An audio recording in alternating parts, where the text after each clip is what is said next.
సంక్రాంతి బరిలో ఎదురులేని విజయాన్ని సాధించిన సినిమా హనుమాన్. ఈ సినిమాతో ప్రశాంత్ వర్మ వైపు ఇండియా మొత్తం తిరిగి చూసింది. కానీ ఈ విజయంతో ఆయన కాస్త డైనమాలో పడ్డాడు. 300 కోట్ల విజయం ఖాతాలో వేసుకున్న ఈ దర్శకుడి కంగారైతే తప్పట్లేదు. జై హనుమాన్ చేయాలంటే స్టార్ హీరో ఖాళీగా ఉండాలి, కానీ ఎవరూ లేనప్పుడు అందుకే వేరే సినిమాలతో బిజీ అయిపోయారు ఈ సంచలన దర్శకుడు. తేజ సజ్జాతో చేసిన హనుమాన్ కోసమే 3 ఏళ్లు తీసుకున్న ప్రశాంత్ వర్మ స్టార్ హీరోలతో ప్లాన్ చేస్తున్న జై హనుమాన్ ఒక్క ఏడాదిలో అయితే పూర్తి చేయడం కష్టమే. అందుకే 2025 సంక్రాంతికి జై హనుమాన్ రాకపోవచ్చు. ఈ సినిమా ప్రీ ప్రొడక్షన్ మొదలైందని చెప్పుకొచ్చారు దర్శకుడు ప్రశాంత్. ఇదిలా ఉంటే ప్రస్తుతం ఈయన అనుపమ పరమేశ్వరంతో ఆక్టోపస్ అనే లేడీ ఓరియంటెడ్ సినిమా చేస్తున్నారు.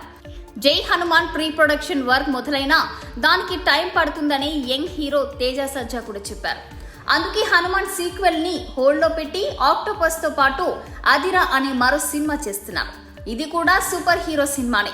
డివివి దానయ్య కుమారుడు ఇందులో హీరో. మొత్తానికి జై హనుమాన్ ఉన్నా ఇప్పట్లో అయితే లేదు. దానికి ముందే మరో 2 సినిమాలు రానున్నాయట.